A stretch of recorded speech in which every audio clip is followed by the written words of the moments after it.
você terá aí em Hebreus, no capítulo 1, eu quero que você tenha a Bíblia aberta, ou o seu celular, onde quer que você leia a Bíblia, em Hebreus. Leia em Hebreus, no capítulo 1, vai do verso 1 até o capítulo 2, verso 18. E eu quero falar sobre essa pergunta: por que Jesus basta? Por que Jesus basta? Na realidade, essa era a pergunta que o escritor de Hebreus estava respondendo. Porque esses hebreus aos quais ele destina essa epístola, esses hebreus eram crentes voltando atrás. Eram pessoas que tinham se convertido ao Evangelho e, depois de algum tempo, estavam fazendo um retrocesso, um moonwalking na direção do judaísmo outra vez. E Jesus estava sendo relativizado por causa disso. Eles achavam que Jesus era muito pouco e que Jesus precisava de toda a substância ritual, legal, repetitiva, condenatória, sentenciosa do Velho Testamento e da cultura judaica cheia de ascetismo, de controles, de dominações, de hierarquias de poder espiritual. E eles estavam voltando para isso, para os sacrifícios, para a imolação de animais, para todas as coisas vencidas, ultrapassadas, caducas, obsoletas, que tinham ficado definitivamente acabadas, excluídas e exterminadas, por assim dizer, vencidas é a palavra, na cruz, por Jesus, que rasgou o escrito de dívida que havia contra nós e que constava de todas as ordenanças da lei e que nos era impossível obedecer por fora, no comportamento, e por dentro, nos pensamentos e nas emoções e nos sentimentos, onde era impossível. E, por causa disso, todos estavam condenados, porque quem dizia que a salvação vinha pela prática e pela obediência à lei de Moisés, tinha que constatar que, no máximo, conseguiria ser um robô de obediências exteriores, da prática comportamental da lei. Mas no coração ele matava de ódio, ele adulterava de cobiça, ele roubava de desejo, ele mentia contra o próximo, postos no coração, desejar o mal, não falava com a boca, mas desejava com o coração, não honrava pai e mãe, desviava-se do pai e da mãe e do amor que deveria ter. Na realidade, vivia de engano, de demonstrações, de aparências, de expressões de visibilização para serem contabilizadas pelos outros. Mas no coração, a cobiça dominava, o desejo, a lascívia, o adultério, a prostituição, o desrespeito, a mentira, a irreverência, a omissão, a fuga, o engano, todas essas coisas que a gente faz sozinho, ou que faz quando ninguém está vendo, e que são transgressões, as mais importantes da lei da vida, nessas se tropeça.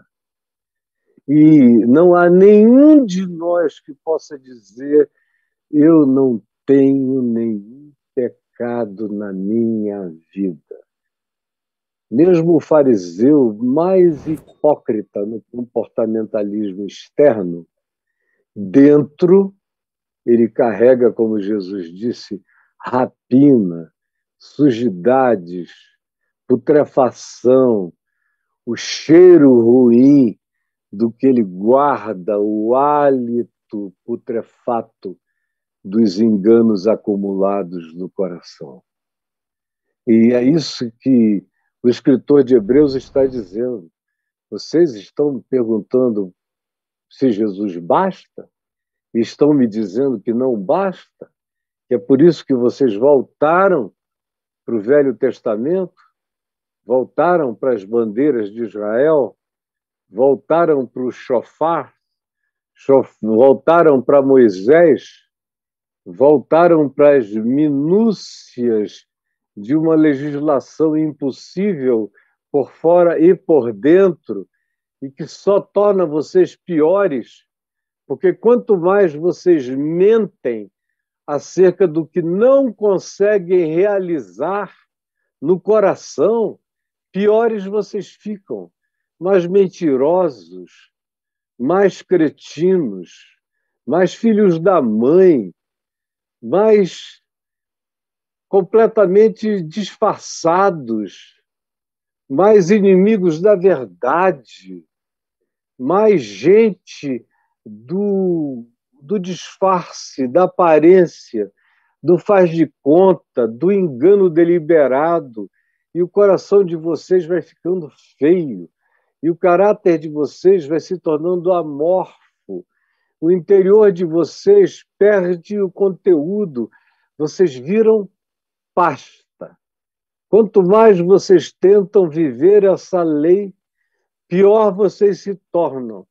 Acabam virando mentirosos, como Jesus disse em João 8, mentirosos filhos do diabo, ou em Mateus 23, mentirosos, hipócritas, raça de víboras, filhos do diabo, que vive do engano e da mentira.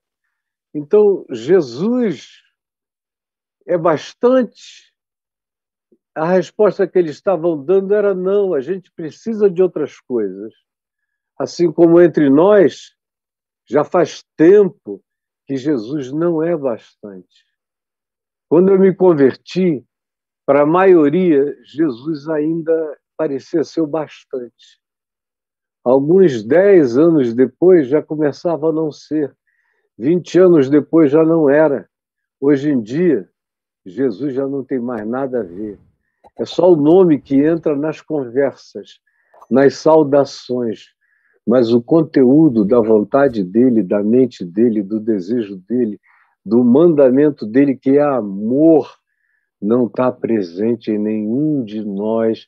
A gente vive da mecânica da religião e dos seus dogmas e das suas doutrinas e sistematizações, mas não da essência, não do amor a Deus, não da fé genuína, não da entrega de vontade de andar após Cristo, de estar nele, de viver com ele, de segui-lo não como quem vai bem atrás, mas como quem vai par e passo, andando com ele, olhando, seguindo, tendo nele aquele para quem eu olho, como diz aqui Hebreus, e que é o autor e o consumador da minha fé, é o absoluto, absoluto, que completa tudo, que preenche tudo. Bom, o capítulo 1 começa dizendo como Jesus é o absoluto como palavra de Deus. Deus falou muitas vezes, ele diz, pelos pais, aos nossos pais, aos patriarcas, ao povo que veio antes desses dias aqui do escritor de Hebreus, que foi antes dos anos 70 da nossa era, falou aos profetas, falou de muitos modos aos povos antigos, às pessoas da antiguidade, mas ele diz agora, no entanto, ele falou pelo Filho. Ele falou pela manifestação do Filho, que é Cristo Jesus, a quem ele constituiu o herdeiro de todas as coisas, pelo qual ele fez o universo. Ele é o resplendor da glória. Ele é a expressão exata do ser de Deus, Jesus sustentando todas as coisas pela palavra do seu poder. É a palavra dele que energiza todos os cosmos, todos os universos. Essa palavra da ressurreição e da vida. Essa palavra que diz ao morto putrefato, vem para fora e ele vem. Essa palavra que abre olhos, essa palavra que traz a luz, essa palavra que diz haja luz e houve luz e há luz. Ele que é a expressão exata do ser de Deus e que sustenta as coisas, todas as coisas, pela palavra do seu poder, depois de ter feito a purificação dos pecados da cruz. Purificou todos os pecados do mundo. Assentou-se à direita da majestade nas alturas, tendo se tornado tão superior aos anjos, aos arcanjos, aos principados, às potestades, às civilizações extraterrestres, aos poderes, aos tronos, às soberanias universais, às camadas e às federações civilizatórias do universo inteiro. Tudo isso ficou posto sob os seus pés. Assim como ele herdou um nome mais excelente de obediência do que qualquer outro nome dado na terra, nos céus, debaixo da terra, entre qualquer criatura consciente do universo. O nome dele está acima de todo nome. É por isso que Jesus basta, você me entendeu? Jesus basta. É a primeira resposta do escritor da carta aos Hebreus. Jesus basta. A primeira razão pela qual ele basta é essa. Ele é a palavra absoluta. O resto dava dicas, indicações. Eram profecias, eram metáforas, eram simbolizações, eram arquétipos, eram tipos, mas não passavam disso. Não passavam de arquetipias e de simbolismos. Jesus é a encarnação, é a manifestação. Moisés é o rei dos símbolos. Jesus é o rei da encarnação, é o rei dos reis, é o rei da expressão, é a palavra encarnada de Deus, a palavra que fez surgir todas as coisas e que mantém toda a existência universal. Ele basta? Ou você precisa de alguma legislação secundária de apoio? De algum ritozinho de qualquer natureza? Ele basta ou ele não basta? Me responda. Aí o escritor de Hebreus diz que além ele basta por todas as razões, e essa primeira aqui já deveria excluir todas as demais. Ele basta por causa disso. Já não é bastante? Me responda se é ou não é. Mas o escritor de Hebreus ainda vem e acrescenta outras razões. Ele dá uma outra razão e diz que ele basta porque ele é maior do que os anjos. O verso 14, os versos de 1 a 14 nos dizem isso. A qual dos anjos jamais ele disse, tu és meu filho, eu hoje te gerei. Ou eu lhe serei pai e ele me será filho. Ele disse isso para Gabriel, para Miguel, para Uriel, para qualquer dos arcanjos que você queira nomear, ou que sejam nomeados na cultura judaica. Não, a nenhum deles. Os anjos são servos dessa grande salvação. cujo cetro de equidade está nas mãos de Cristo. Foi por isso que ele foi ungido com óleo de alegria acima de todas as outras criaturas universais. E até o verso 14, é isso que vem sendo dito e repetido, dizendo ele está acima dos anjos. Vocês querem o quê? Culto a anjos, poder de anjos, visão de anjos, manifestação de anjos? Os anjos, porventura, não são eles apenas espíritos, ministradores, enviados para o serviço a favor dos que hão de herdar a salvação gratuita, realizada e consumada por Jesus? Está acima de todo principado, potestade e poder.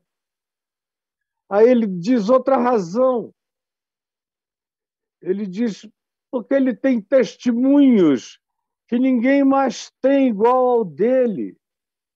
Como escaparemos nós, diz o capítulo 2, verso 3, se negligenciarmos tão grande salvação, a qual tem sido anunciada inicialmente por Jesus, pelo Senhor, e foi-nos depois confirmada pelos que a ouviram e viram e conversaram, estiveram com ele ressuscitado de entre os mortos durante 40 dias, ensinando a eles o reino de Deus, eles que com ele já tinham convivido 3 anos e meio.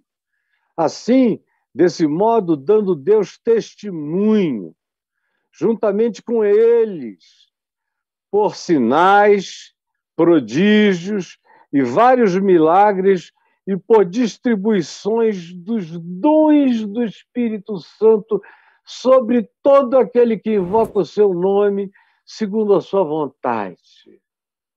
Então, a segunda razão, porque ele é maior e porque ele basta, é porque ele tem um testemunho que ninguém nunca teve.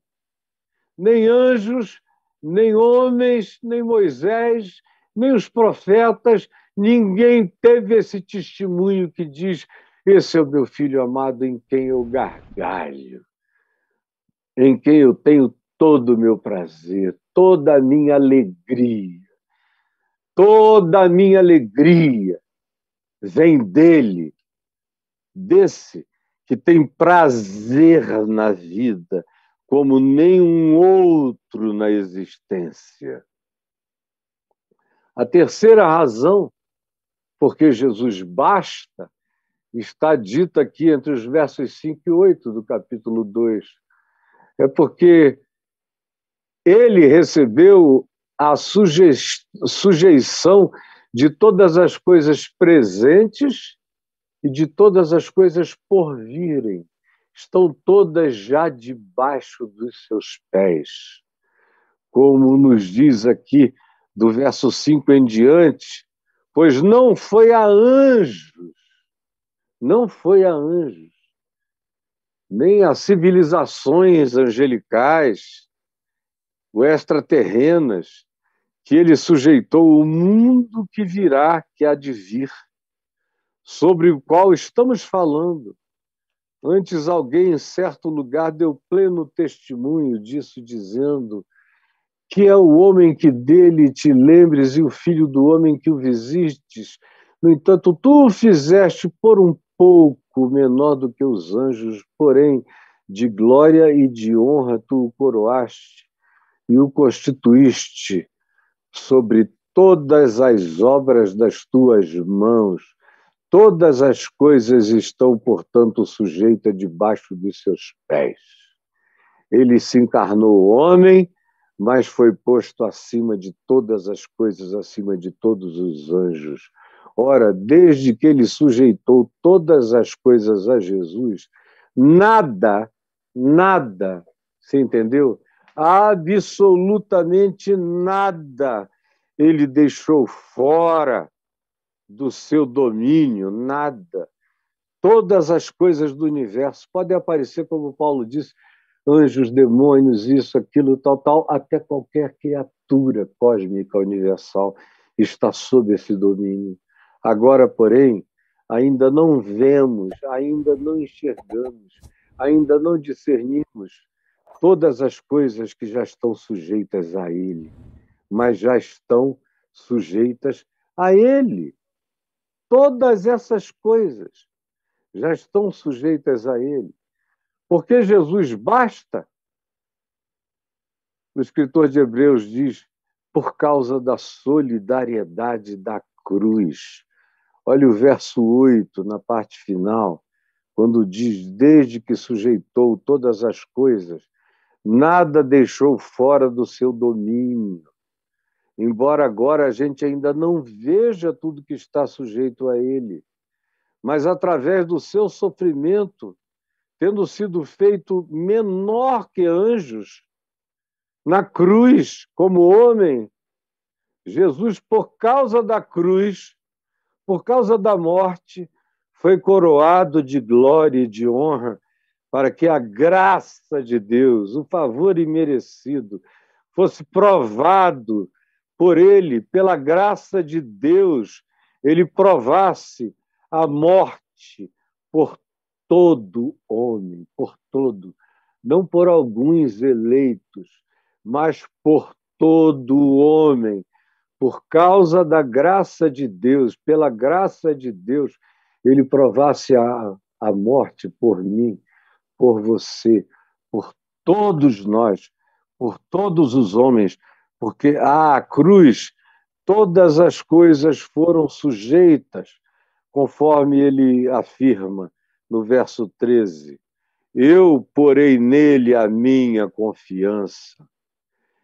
E ainda ele diz, eis aqui estou eu, meu Pai, com os filhos que tu me deste.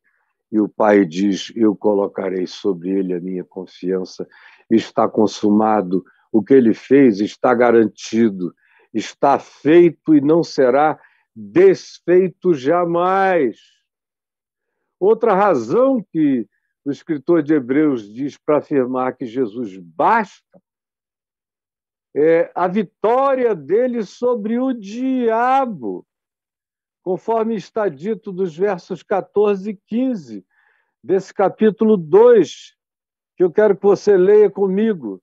Visto, pois, que os filhos têm participação comum de carne e sangue, de DNA, na herança dos pais, destes também ele, Jesus, igualmente participou com o DNA divino e com o DNA humano, com ambos os DNAs, o DNA celestial e o DNA terreno.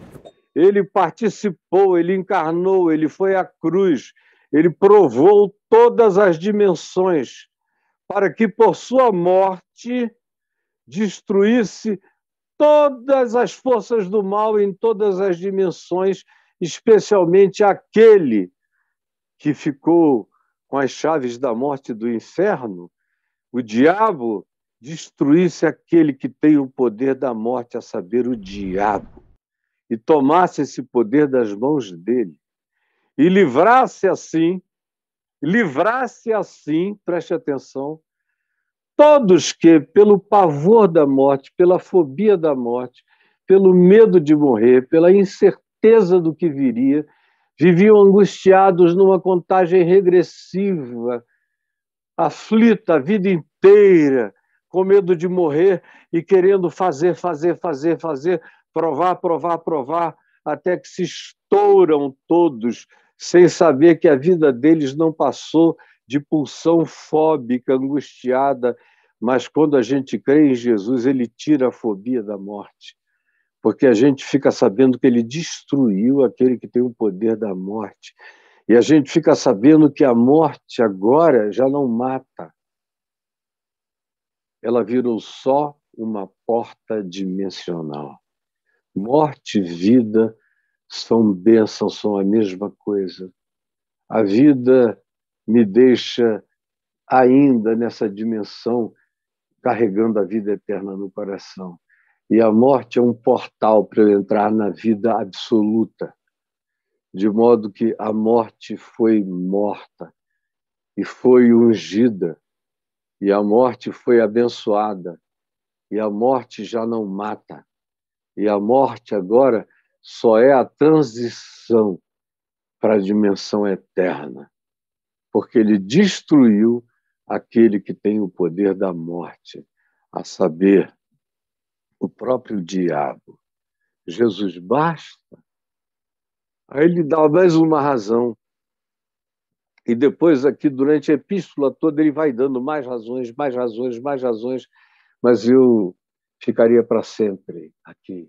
Então eu quero concluir por hoje só dizendo que a cruz basta por causa da exclusividade do socorro, que ele determinou que vem aos homens exclusivamente por Cristo, pelo Cristo de Deus que se manifesta em favor, pela graça de Deus, em favor de todos os homens, porque ele morreu e a cruz foi em favor de todos os homens, e a sua misericórdia é sobre todos os homens, como dizem os versos de 16 a 18, aqui em Hebreus 2, quando se afirma: pois ele, evidentemente, não socorre a anjos, mas socorre a homens, a descendência de Abraão, aos que têm fé, aos que se aproximam dele com temor e tremor, ou mesmo aqueles que, não sabendo dele, se curvam diante do que não sabem, mas com o coração quebrantado.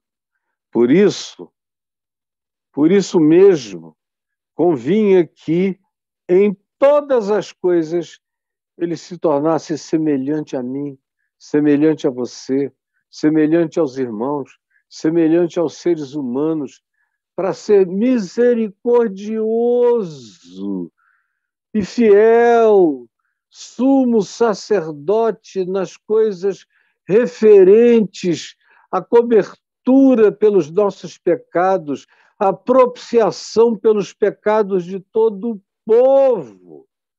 De todo o povo. Ele não socorre a anjos, mas socorre a nós, os que estamos sendo tentados todos os dias. Ele é o sumo sacerdote do nosso socorro, da nossa visitação, da presença de Deus conosco. Isso é hoje, isso é agora, isso é para sempre. Tudo isso está na vigência eterna. Basta para todos sempre. Amém. E eu e você não temos que ter dúvida de nada. Está consumado, está feito, está realizado. Não tem diabo nenhum para desfazer. Você pode não tomar posse disso porque não crê. Mas se você crer, se você se apropriar pela fé, a fé é como uma mão que se estende e pega. Se você se apropriar pela fé, trouxer para si e abraçar, se você engolir, comer como alimento para o seu ser, toda a substância dessa consciência de fé, você será habitado por Cristo, pela palavra de Jesus, pelo Espírito de Cristo, pela confiança de Cristo, pela alegria dele em Deus, que será a sua alegria agora em Deus.